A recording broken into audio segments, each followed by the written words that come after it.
What's up, everybody? I know it's been a decade or so, well, really not that long. It's been a very long time since I've done an X-Files video, and I have been teasing one for a very long time. And being that it is the anniversary or birthday, I don't know, it's the 26-year anniversary of when the X-Files started, I figured I would do something X-Files related and make a video related to the X-Files. Now, you guys really seem to like a video that I did a while back, and it was at the end of season 11, and it was shippiest moments from season 11. And I figured, why not just go through all the seasons and go through and find every single shippy moment? So I decided that it'd probably be best to work backwards. So this video is going to be shippiest moments from season 10. Unfortunately, I had to visit a few episodes that I'm not too crazy about, and you will hear my commentary on them. So without further ado, let's go through season 10. We're gonna start off with the very first episode of the season, My Struggle, the first of 4 struggles. And let's take a look at it. I have my humongous blobfish that we're going to watch, and we're going to take a look at some shippy moments. For a season that didn't really even touch on the MSR, as far as I'm concerned, in this season 10 was like, oh, we're just going to pretend it's not there. So let's talk a little bit about Mulder's voice over here. When I watched this, I was at New York Comic Con in 2015 in October. I just was like so ecstatic. I can't even explain how I felt when I heard this. When this screen started up, they showed the whole episode, and it was just such a special moment. I can't even tell you how special it was to have a room full of 3,000 people just scream when we heard this. This was amazing. Oh, I should probably get my fucking face off the screen. It's like, I cried. I was crying. And when we get to the part about Scully, so the shippy part is when right here, as soon as this happens, as soon as we have him talking about Scully, it's like, aw, it's just so sweet. Oh my god, I can't even tell you how touching this was to watch for the first time. So they show us all these really shippy photos, and you cannot look at this photo and not see a ship here. If you don't see a ship, wow, I don't know what to tell you. It's there. These are all the shippiest photos that you will see on Twitter or Tumblr. Like, these are such special moments. They go and they show these really shippy pictures, right? See, even this, they're all really shippy photos. Oh my god, I can't believe they did that. They went and showed us these photos and teased us, and they gave us a whole season 10 and 11, mind you, without a kiss. Now, this was a big freak out in Spoilerland. Everyone thought that Tad was going to have a thing with Scully, and Scully was going to go for Tad, which led to people literally body shaming and look shaming Joel McHale. God, people got so triggered by that. I was like, what the heck is wrong with you? Joel McHale's hot. What's wrong with you people? Let's talk about this meeting. This was some of the most awkward dialogue in television history. She does not look happy. He looks... You know what? Screw that. Screw that. They tried to make him look shabby, and he still looks attractive. Screw you.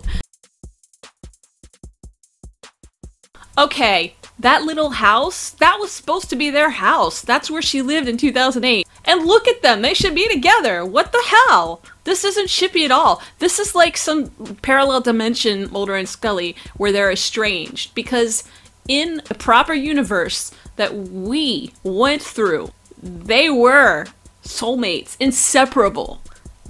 She gave up her whole life to run off with him. And now she says, oh, you live in that little house? I have to leave? This whole dialogue is so forced and so uncomfortable because it's not natural.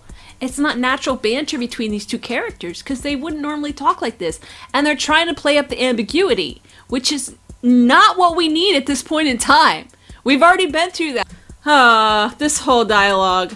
I have to give it up to David and Jillian for doing this scene because they played it really well. But the dialogue is bunk! And now comes the limo ride, which is even more awkward, so let's fast forward to that. Tad has champagne. Let's get drunk and have sex in the back of Tad's limo. Why don't we do that? But like, kick Tad out, and also probably the driver, because that's a little creepy. Dana? What the heck? This dude calls her Dana? Hello? Okay, I'm starting to get annoyed. I'm gonna like hold my blobfish a little tighter right now. Mulder should have farted. Some more WTF. Dialogue. The X-Files are closed. For better or worse, we've moved on with our lives. Better for worse. For better, for worse. So this implies some type of marriage, because that's something you actually say when you get married to someone. I think that's part of marriage vows. I don't know. I've only been married once, so... and I'm still married. I don't even remember what our vows were because they were in Armenia. Why did they put that dialogue in and not even explain it? Why imply something? Well, I'm going to be misleading here. Oh, we need to be misleading because we want people to think they're married, or maybe they were married, or maybe they won't, because ambiguity is what always made Mulder and Scully such an interesting couple. No, it was their chemistry. It was the chemistry by the actors who played them, and they played it really well, and it just worked. Scully just like gave Sveta the up and down. What? She's not happy. What the hell? Why do they make Scully insecure like this? Scully shouldn't be insecure. Scully is extremely attractive. Why? Why would you write a woman? Or maybe she just did this naturally. I don't know. But I feel like there's more going on here. There's like a jealousy thing right away. And why does this keep happening with Scully? Come on. So in this scene, we learn that Sveta is psychic. And she gives us a little tidbit of information about Mulder and Scully's relationship, the MSR. We actually got acknowledgement that Mulder and Scully were a couple. Can you believe that? All right. Yay. Wait. Were? What do you mean were? Oh no. Oh no. Oh no, this is bad. They were together, but now they're not. And of course she gives a non-answer. Now we learn about why Scully left Mulder. So Mulder having mental health problems killed their relationship. This is like character assassination for Scully. I can't believe they did this. Scully left him because he was depressed? That's not... Oh, I'm getting frustrated. This is supposed to be shippiest moments, and this is the most unshippy thing in the world. But there is a little bit of touching on the MSR, which is a ship that sank in this episode. This isn't Shippy, by the way. It's an alien body. Scully was having champagne with Tad, and Mulder calls and she's like, bye! Please don't kill me, X-Files enthusiasts. Hardcore Chris Carter fans. I love Chris Carter. I love what he did. I love the series, but I don't have to like everything about the series, and this is a big oopsie. So this is kind of shippy because this is typical Mulder and Scully. This is what he does. He ditches Scully. They're touching each other. Well, that's good, but this dialogue is shit. The body language is right, and they're saying what's on the script, but the dialogue is shit. None of it makes sense. I want to believe that you want to kiss him because you're looking at his fucking lips. What the fuck? Why are they screaming? They're talking so close together. Why are they screaming? Keeps looking at his lips. Dude, Scully, man, what the heck? The dialogue, the script. It's not really even the direction. It's the script. And then she looks at his lips again. And finally, we get to this scene, which could be considered shippy. They're saying they had a child together. Okay. Yes! That was exciting. Now, they should have, like, hugged and, like, made out. Alright, so we have effectively made it through the entire episode and covered all potentially shippy moments. These shippy moments do not include Sveta getting blown up or any of the alien interaction. So this brings us to the conclusion. My struggle ship. There is no ship in my struggle. The few shippy moments have some very awkward dialogue, but that's okay because I will say that it did get better throughout the season, and we're just gonna go on to the next episode because this one has just been beat to a pulp. And that's the end of the struggles. Well, no, it's actually the beginning of the struggles. There are 3 other struggles to come. And just so you guys know, if you want to see the shippiest moments from season 11, I'll leave a link down below so you can watch that video just in case you missed it and you might want to watch it. Episode 2, Founder's Mutation. Let's see what kind of shippiness we can find in this episode. This is Founder's Mutation. Are there any shippy scenes in this episode? Well, this is technically Mulder and Scully's first standalone case. We have more Mulder-Scully banter. He steals a cell phone. He's not supposed to. That's kind of shippy, but not really at all. I'm really reaching it for dingleberries right now. Scully autopsies the body. We have more banter. Nothing flirtatious or shippy. That's very romantic. She touches him here, so that's progress. Fast forward to this scene, and we have some talk about her baby, their baby. You're never just anything to me, Scully. Okay, so we finally had a really sweet comment from Mulder. Then we have these very painful dream sequences of what it would be like if they were involved with William's life. Unfortunately, we don't get that happiness in the universe of the X-Files. They're not allowed to be happy. They have to be tragically upset, and things that are given to us as a gift are taken away, like William. This is all shippy because it involves William, and William was made from them. Well, that's not good. Oh no. Wow.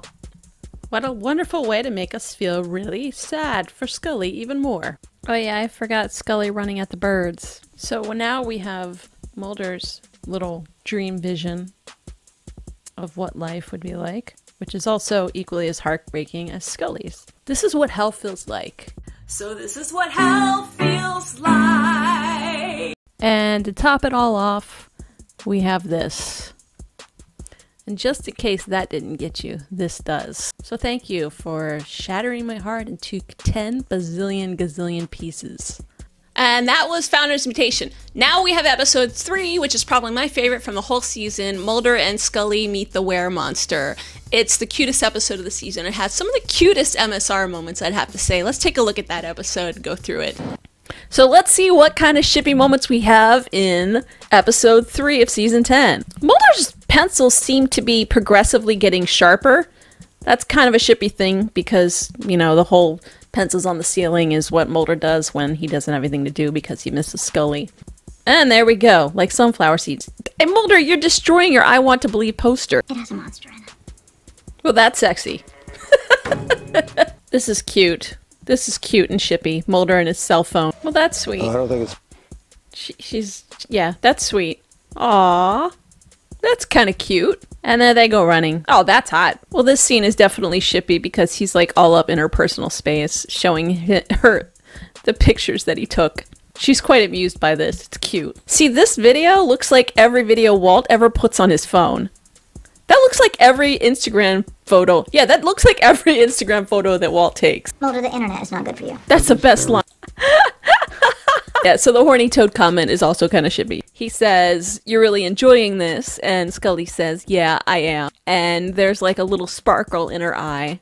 This is one of the cutest scenes ever, or creepiest scenes ever.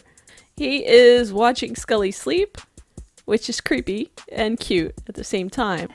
This guy is totally checking out Mulder in his Speedos. So unfortunately, I think I do have to mute this monologue, which is very shippy. The fact that she's wearing what looks like his shirt. And there's really nothing romantic that gets exchanged, except for the last line that she says, and I'm gonna just play that line. Yeah, this is how I like my Mulder. So what? She like looked at her crotch. She like looked at his crotch or looked down. She looked him up and down before she said that. See, I thought this was gonna lead to something between Mulder and Scully. They're in a bedroom. There's a bed. Her pants are already off. And Mulder's rambling about monsters. But of course they have to get out of this hotel because the creeper's over there watching. The were-lizard gets more action on screen than Mulder has gotten in 10 seasons. Mulder's not very happy. Well, this is a kind of a sweet conversation between Mulder and Scully, and we have our cute little Daggoo there. Bit her, deserves it. Homage to Kim Manners. So we have a little bit of cute banter, nothing too shippy, but maybe like some flirtatious type physical contact. Hey man, we gotta take what we can get. We don't have a lot this season. She takes Daggoo, and we still don't know where Daggoo is. And next we go to episode 4, which is Home Again. This is the episode that ripped my heart out, by the way. It was just so depressing to watch. I enjoy comfort ship. It is a lot of comfort ship, so let's take a look at that. But I really wish that there were some shipping under more uplifting circumstances. So now here we are at Home Again, and this is another heartbreaking episode. And actually, this episode has quite a few shippy moments. Let's take a look at where those are. Unfortunately, the shippy moments are often the very sad, depressing, heartbreaking moments. We have to take what we get. What am I gonna say? We see William calling Scully, which doesn't make any sense, but it's actually her brother, Bill, William Scully Jr. And she gets a call that her mom's in the hospital and has had a heart attack and is really not in good condition. I know that everyone who's a true shipper really likes to document and take note of every single type of form of contact that Mulder and Scully make. So even though this isn't really romantic, or I wouldn't really consider it shippy, it is comfort ship. I would define this as comfort ship, and there you have a touch. There's some contact there. Scully goes to visit her mom, and of course we have basically a flashback of One Breath, I think it is, where Mulder's by her side and gives her the strength to come back from this comatose state when she was intubated. And so here's a little something. When the phone rings, this is the second time where Scully looks at the name of who's calling and she sees William, but it's Mulder. He says, "I'm here," and he's there. So we have more comforting. And again, it's just depressing, the circumstances. Why do they have to go and rip our hearts out like this? Stop it. Just stop it. I kind of have a sweet moment here. She calls him a dark wizard. So Maggie says, "My son is named William too," before she passes away. Stop. This is painful. We have some very more really depressing and tragic comfort. These two are never together when they're happy. It's always sadness bringing them together. The last words that Maggie said to her were about their child, William. He's their child, and I'm not going to be convinced otherwise. Okay, so that was a little flirtatious. I just want to point out the awesomeness of this. That is awesome. Not shippy, but that is awesome. So in this scene, we actually have Scully thinking about William, and we have flashbacks. Look what they did to us. Why would they do this? Why would they do this to us? All this stuff is extremely ship and depressing. It's shippressing. So another heartbreaking scene, which I don't really consider shippy because it's just so sad. What we got later in season 11, we got the answers to a lot of the questions that she was asking Mulder about William. It's kind of interesting. She calls him Fox here. I do want to hear your comments below on all of these, by the way, so please leave a comment below what you think. I don't really have anything to say about Babylon. I'm not going to even say it because I didn't want to rewatch it, but I did. Let's take a look at that. And here we have Babylon. However, even though the episode leaves much to be desired, we do have a couple of sweet moments. They're probably better if you don't really listen to the audio on them. Although this moment is actually gold because it's actual really good banter, classic banter between Mulder and Scully. They're talking a little bit about religion. Then we're introduced to Mini Mulder and Mini Scully. The Nick Jr. version of Mulder and Scully come in. So Mulder ends up talking and working more with Einstein than with Scully in this episode because they're separated and they're working with their mini-me Nick Jr. versions of themselves. We do have this moment that would have been shippy about 5 seasons ago. He's clearly in love with me. See, that kind of teasy stuff was really cute in season 4 or 5. They've already been together, ran off together, had a life together, moved in together, bought a house together, had a baby together, gave up a baby together. Now they're back together, kind of, sort of, no, not really, broken up. For that line to be said at this point in the series, that is not going to make us happy. It just is ridiculous. Okay, we're moving on. So we've gone through the entire episode. I had to watch the whole thing. There's a reason why I haven't wanted to watch this since like it aired, and since I watched it a couple times after it aired. This scene is beautiful. Everything about the scene is beautiful. They hold hands, they walk. We could watch a whole season of just this, right? It would have been really nice if they had given us a kiss at this point. How would it have hurt the show if they had just given us even a peck on the cheek at this point? Like, they totally want to kiss. Look, they're like looking at each other's lips. She's looking at him like he's a snack, man. She's like gonna have him for lunch. I'm sorry. Like, why would you do this? Why would you make the scene look like this and then not have them kiss? They totally look like they're gonna kiss. Trumpets. Trumpets. And that was Babylon. And the last episode is My Struggle 2, the second struggle out of 4s. And let's take a look at it. My Struggle 2. Scully's a fucking alien. So even if Mulder and Scully weren't separated throughout this entire episode until the end, none of this technically is happening. Well, that sums it up right there. Phantom of the cigarette smoking Voldemort. So this is shippy because we have Scully on a mad dash to try and get to Mulder, to try and save him. Of course, by the time season 11 started, they're like, haha, just kidding, this didn't happen. Run, Scully, run! Run, run, run, run, run, run, run, run, run! Ain't nothing gonna break my stride. I got to keep it moving. Oh, yeah. This is like the only time they spent together through the entire episode. She tells Miller that they have a child together and that child is protected by their DNA. Of course, none of this really happened again. And we have this alien coming up above, a UFO. I thought this was William. I don't know about you guys. But it turns out none of this ever happened. So that's pretty much the end. And there you have it. Those are all the Shippy moments that I could possibly find. And boy, I had to like rummage through stuff to find those moments because, like I said, you kind of have to take what they give us because they're kind of like breadcrumbs. Like, have a little bit of breadcrumbs here and there. Just throw us some breadcrumbs. And of course, we just grab the breadcrumbs and eat them up because any type of slight flirtation or touch is going to make us go, woo! Guys, I hope you enjoyed this vlog. If you did, please leave a like. If you're new here, please subscribe. I have a whole bunch of shows that I'm going to start doing review vlogs for. I have more content coming out about other shows. If you haven't watched my Nosferatu's video and you're a fan of the Nosferatu show, I have a whole bunch of review vlogs of the entire first season. I'm really excited that that show has been picked up for a second season. As far as my personal vlogs go, I have started another channel. I'm going to drop a link pretty soon, but I want to put some stuff up there first. Just a channel that's kind of like a me variety channel because I want to keep my fangirl channel separate. This is more my fangirl channel. I want to have a channel that I could put some of my sketches and like silly song parodies and different things and vlog rants. Happy anniversary to the X-Files, 26 years.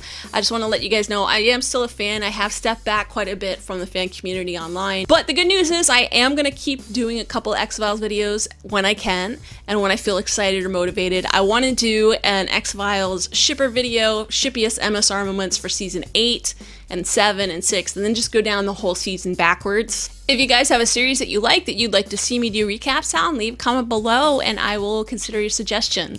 Alright, there's a lot of cool stuff coming up. Thanks again for watching, you guys, and until my next video, I will talk to you later.